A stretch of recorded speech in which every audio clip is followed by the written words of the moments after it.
People in Australia complain that we are in lockdown. Schools and businesses are closed. Children are learning remotely, often competing with parents for access to the family's computer and internet. We are told there are only 4 reasons for leaving our homes: to shop for food and other essential items, to exercise but no more than 2 people together and they must be 1.5 metres apart, to access medical services or provide caregiving, to attend work or education where you can't do those things from home. So far in Australia, it's been working. We're flattening the curve, a recent addition to our everyday speech. Health experts fear an easing of the restrictions will lead to a second wave of outbreaks, as we've seen in Singapore. But people still want the restrictions eased. In reality, we don't know what lockdown really means.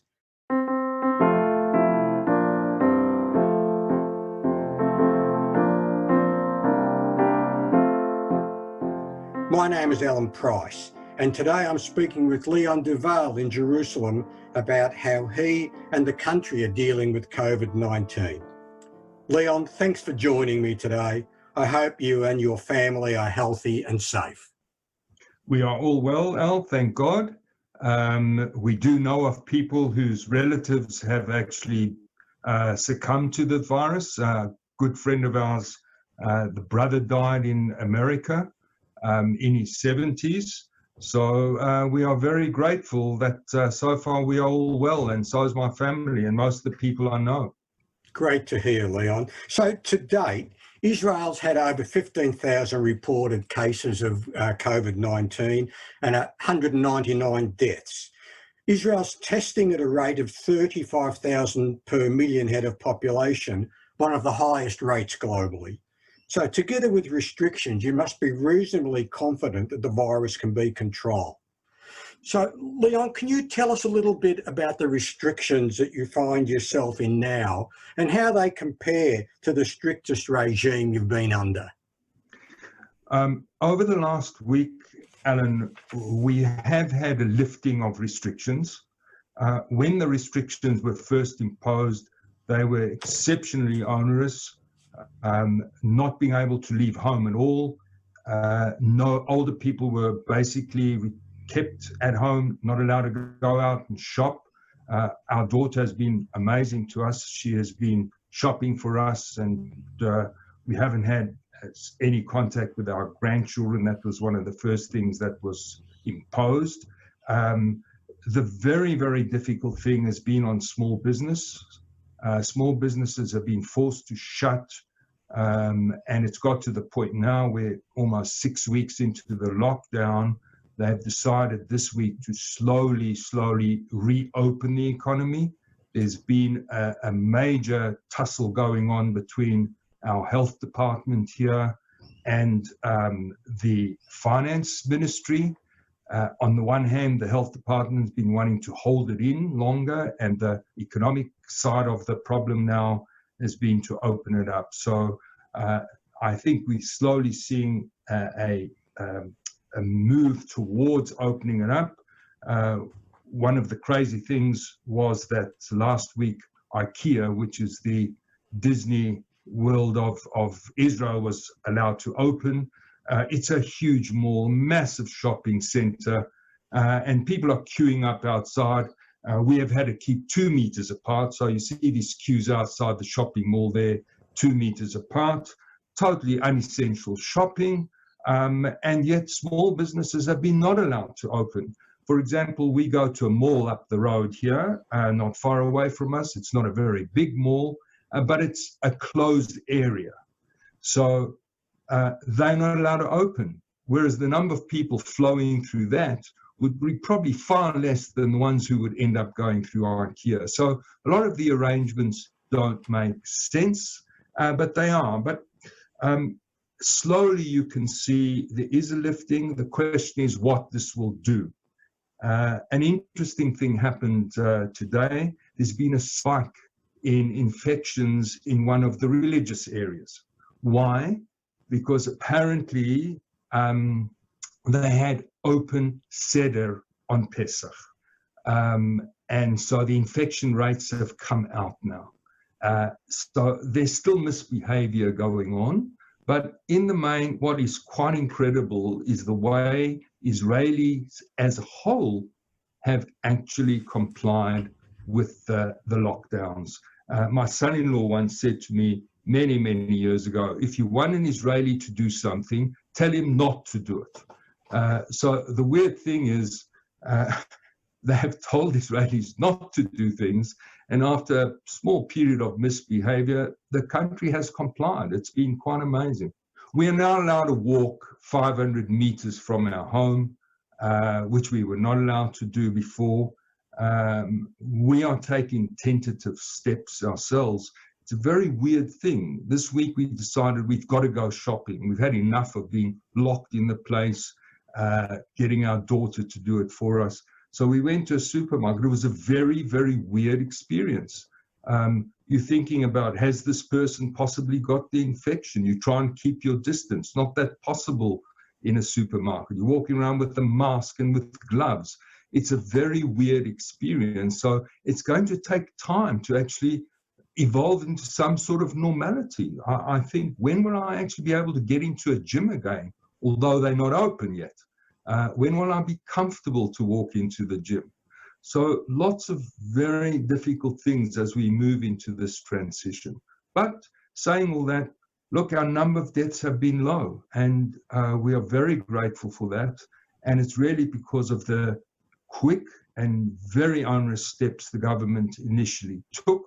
Quite amazing, given we didn't have a government really at the time. And yet we managed to get through this in a very, very, I think, effective way. Leon, you joked to me a couple of weeks ago that you and your wife, Denise, used to argue about who was going to have the pleasure of taking the bins out, as if that was a night on the town.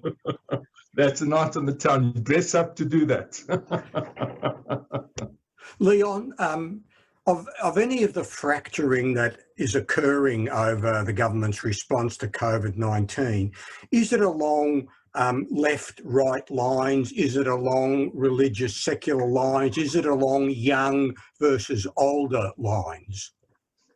That is such a good question, Al. You know, I was thinking the other day that this place is, on one hand, there's this huge sophistication we have now in the startup economy. The other is that, you know, you can take the Jew out of the shtetl, but can you take the shtetl out of the Jew? Some of the things that go on here have been quite bizarre, especially with the religious community. But when you dig into it, and I'll just give you the example of Bnei Brak. Bnei Brak had a huge spike in infections. It's a city of 100,000 people, almost totally Haredi, various factions of the Haredi population, but there was a massive spike. And it was basically because they were not complying with any of the restrictions.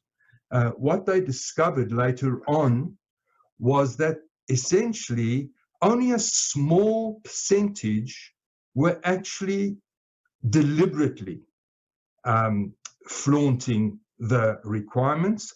The majority of the population, because they have no television, most of them don't have smartphones, they just didn't know what was going on.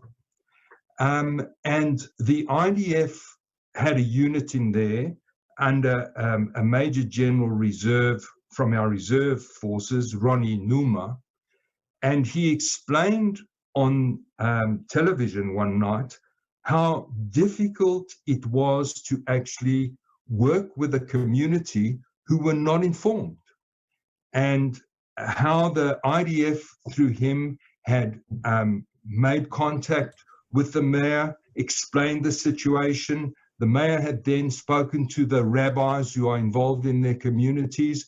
And so ultimately, the community then learned what the problem was. And within probably a week, there was 100%, well, not 100%, but there was huge percentage of compliance. And he explained quite brilliantly, really, it was an amazing interview, that ultimately the way you dealt with the situation in Tel Aviv was totally different to the way you had to deal with it in a place like B'nai Brak. And so they put the place in lockdown and so on, but eventually people there understood, and a large contingent of IDF soldiers were trained to get into the population and manage the lockdown. They went into the population unarmed, and there was a big group of them who went under Ronnie Numa into B'nai Brak. And for the first time, the people there were seeing soldiers who were handing out food parcels, because when they were in lockdown, there was an inability to go and shop. The IDF brought in food, and there was a totally different perspective of what the IDF was all about as a result of that. So that was a very, very positive thing. But it's quite fascinating that there was a massive outcry against the Haredi community without really understanding what was going on in there. Of course, there are the groups that misbehave, and there are groups on the secular side who misbehave as well. So you can't tar the whole community with one brush, but it had to be handled differently. We had an issue here with a breakaway group from the Dus community in Elsternwick, an area you would know from the time you lived in Australia. Yes. They were congregating so that they could govern together. They were warned by the police, but it didn't have any impact on them. And then a group of them were fined once for governing in a dwelling above one of the shops on Glen Ira Road. Now, as you said, Leon, this was not the Adus community. This was a breakaway group from the Adus community. But it is very easy and in some ways a simplistic thinking to sort of tar the community with that, the whole community with that brush.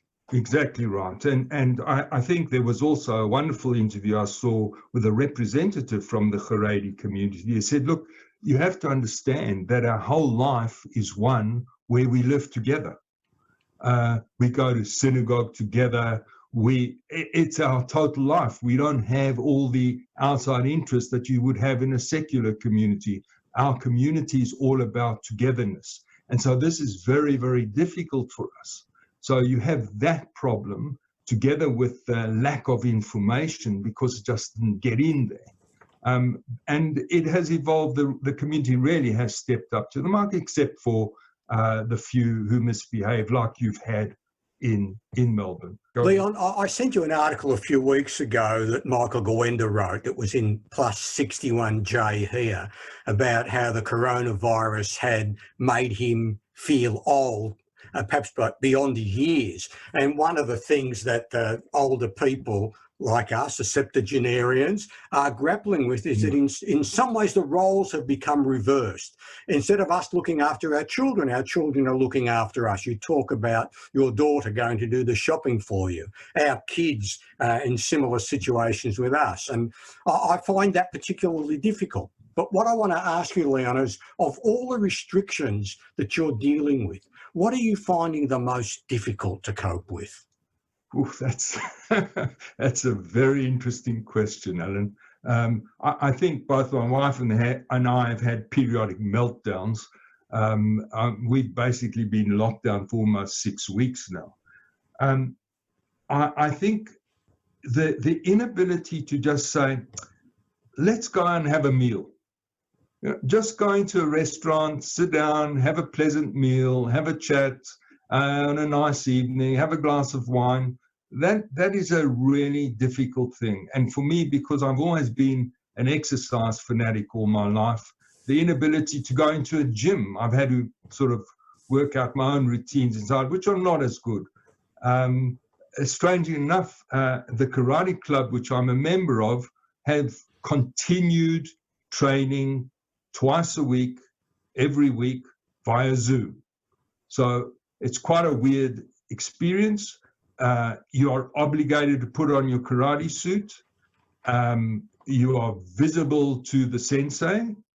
And I stand in my kitchen, which is the biggest area we have in our small apartment, and I'm doing karate. And it's quite a weird experience, I must tell you. But a way to get over it. In that way, you know, this is a very innovative society. They grab the technology immediately. And not only in technology, on Friday nights and on Saturday, we have a shul service now. Our apartment backs on the one behind us, and the two sets of balconies face each other.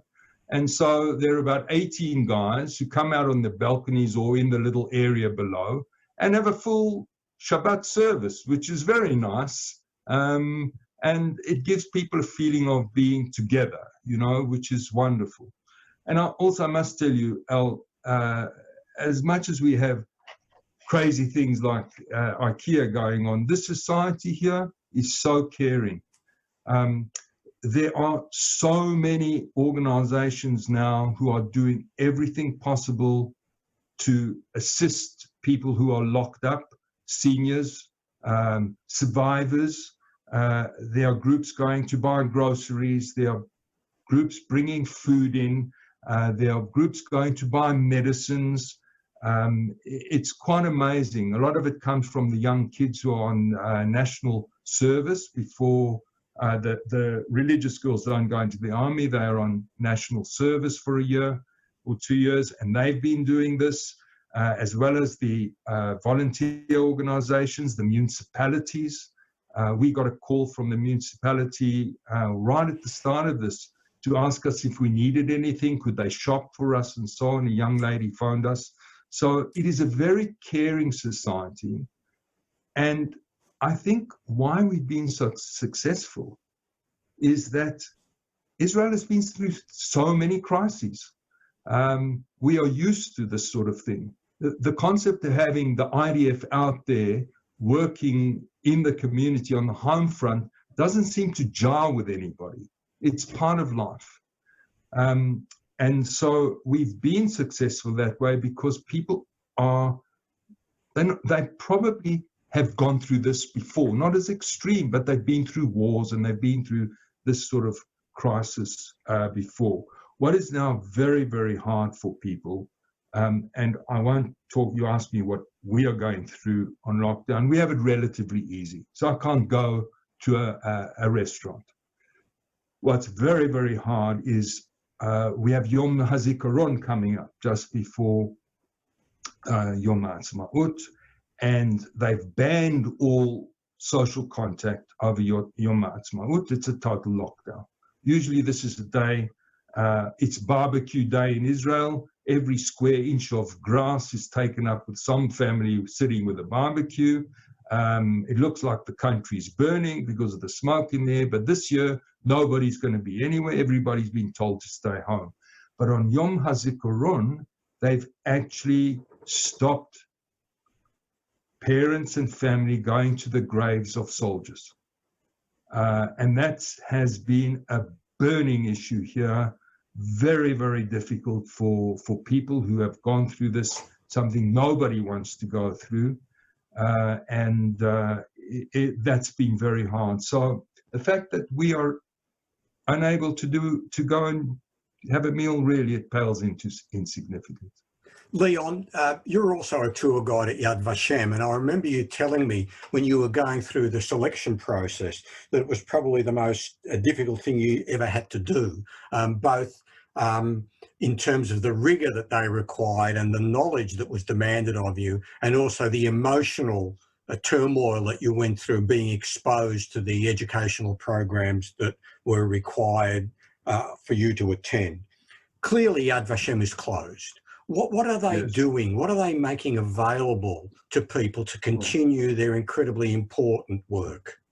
Yad Vashem has a newsletter which goes out, and anybody can avail themselves. You get onto the website. It's an excellent website, by the way, with a huge amount of material on the website itself. But if you subscribe to the newsletter, it comes out usually, I think, weekly, and there are some fascinating programs that you can just link onto. Some are virtual tours, and some are talks, testimony, and so on. It is worthwhile, but even if you don't subscribe to the newsletter, by just going on the Yad Vashem site, There is so much material there that you can avail yourself of. It's a very, very difficult thing, I think, for the guides and for the tourist industry here as well. Quite frankly, I don't see us guiding at Yad Vashem until maybe the end of the year when the tourists come for the Christmas holidays here. I just don't see us opening. Possibly over Rosh Hashanah in September, but what's going to happen with international travel during that time? Is it going to be open? So it's an interesting issue. All the museums, as you know, are closed, and I'm not sure what will happen with that one. So I don't see that I'm going to be doing much work there for quite a long time. But by all means, tell people to get onto that website. There's some fascinating stuff there.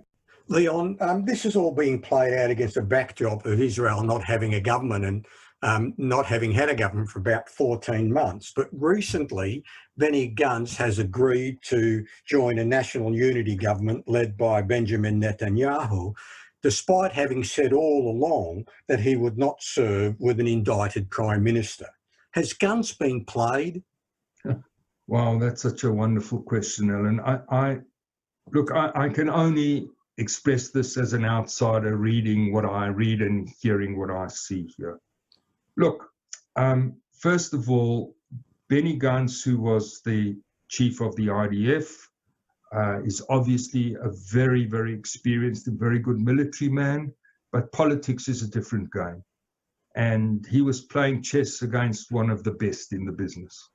Bibi Netanyahu is an accomplished politician and a pretty ruthless one.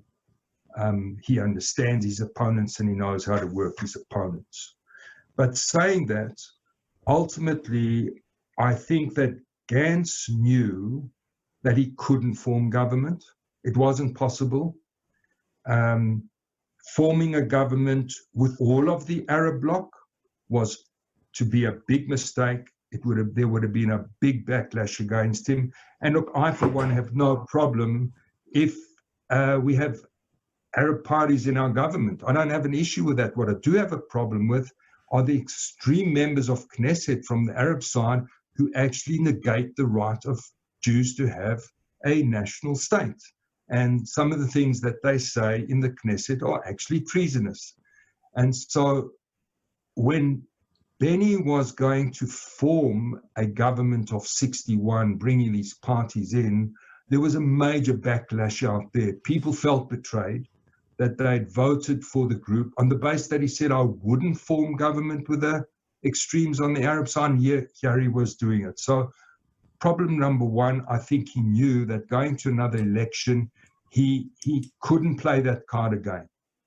Secondly, there's the crisis, the coronavirus crisis. And I think to his credit, he knew that the last thing this country needed was a fourth election. And so he burned his political bridges, and I give him credit for that. Although he was backed into a corner, and I don't think he would have done well in another election, he broke with Lapid, who is an extreme left-winger who's not looking at the realities around him, who should have said, okay, let's put everything aside, let's form a 6-month government of national unity, let's go and then we'll see what happens. No, he refused to do that. So Benny Gantz broke with him. And the minute he broke with him, really, he burned his bridges. And Bibi knew that. So the chances then of a fourth election were high, because if Bibi pursued it and thrust the knife in, because he believed he would get over 61 seats in a fourth election, we would have gone to a fourth election. So whether Bibi did this because he felt that he too had a compromise, or whether there was a threat coming from the other side that they would band together with 61 and pass legislation in the Knesset to stop him from sitting as a prime minister if the deal didn't go through, that I don't know. Anyway, thank God they both decided to compromise And as you know, all negotiated agreements, everybody's come with bruises on the other side, on both sides. So both have come in with bruises, and we are working towards the deal that's been done, but they're still haggling over ministries.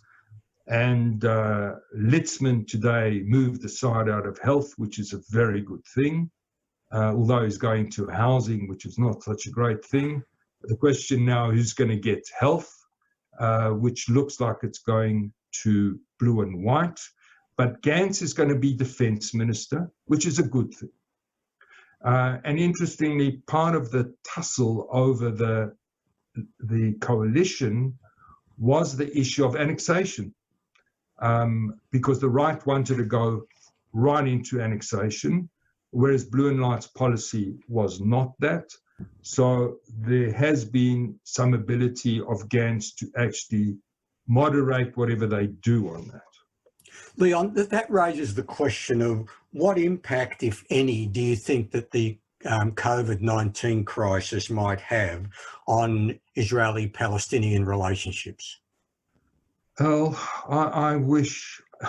I just wish that it would signal a new horizon. But, you know, we are having this coming out of the PA. The Israeli soldiers are here who are spitting on us to spread the virus amongst us. Now, that is such a lie. It is so far from the truth. The IDF are desperately trying to help. Sure, there's a desperate need to ensure that it doesn't run right in the Palestinian areas and in Gaza, because a lot of them are now working within Israel proper. But, you know, they have been trying to help, and yet you get this, unfortunately, you have to do the term spat in your face. And Danny Danon in the UN said, look, stop saying these things. We are trying to help you. Don't defame us. It's ridiculous. So whether behind the rhetoric, and there's a lot of rhetoric, okay, what they say and what's going on behind the scenes, often very, very different. Whether the cooperation that's going on underneath the radar will build some trust, and it's all about trust, I don't know. But at the moment, there's absolutely no evidence from it. The only thing that's possibly happening is there may be a negotiated deal with Hamas to hand over the bodies of the soldiers that they have, which has been a festering sore here for years. There's nothing coming from the PA to show that there's any bridge being put out, any softening of stances. It just isn't there. I haven't heard it. I haven't heard it at all. But as I said, who knows what's going on under the radar? As I said to you in the past, Leon, I remain very cautiously optimistic. I don't think too many people saw the end of apartheid coming until it began to happen. People could not have imagined the Berlin Wall coming down, but it did. The Catholics and the Protestants in Northern Ireland seem to have come to an accommodation. So I, as I say, am cautiously or hopefully optimistic that over time something similar will emerge in Israel. Leon, just finally before we wind up, what's being flagged as the next step in the easing of the restrictions? Okay, there's a cabinet meeting today to decide what to do about the schools, which would be a big issue to confront, and also the kindergartens and the care centres where parents leave their children, because if they bring people back into the workforce, Israel is a country where both husband and wife are working. Very few families where a wife is a stay-at-home wife. And many of the young couples have large numbers of children. So unless you do something with opening up the kinders or early age care centres, you can't get people back into the workforce. So that's the issue that's now being confronted at the moment. The next thing will be opening up the shopping centres. Some of the big chains are now putting up major protests that they are not being allowed to open up. The other issue is whether, in fact, they'll open up things like the gyms and so on, which I think are a long way away. But the next real big step is the schools, I think, and the care centres for children, for young children and the kindergartens. That's going to be the next big issue, I think. And as far as the oldies are concerned, Al, I think we'll be locked up still for many weeks. They opened up the restaurants today, but only for takeaway. So before you could order for delivery, now you can actually go and pick it up. But you still cannot go and sit in a restaurant. That's not happening. But the restaurant can't be more than 500 metres from your home. Is that right, Leon? No, but you are allowed. Well, there's the loophole. You can shop for food. Okay. And you are allowed to move away 500 metres. Leon, thank you so much for your time today. I really appreciate it. Please look after yourself. And I do look forward to speaking with you some more once this has passed, and perhaps we'll be in Israel or you'll come back to Australia for some reason and we'll be able to actually sit and talk together face to face. Thank you very much and stay well. Allan, thank you. Always a pleasure talking to you. And yes, I look forward to that dinner in a very nice restaurant with you and Sandy very shortly.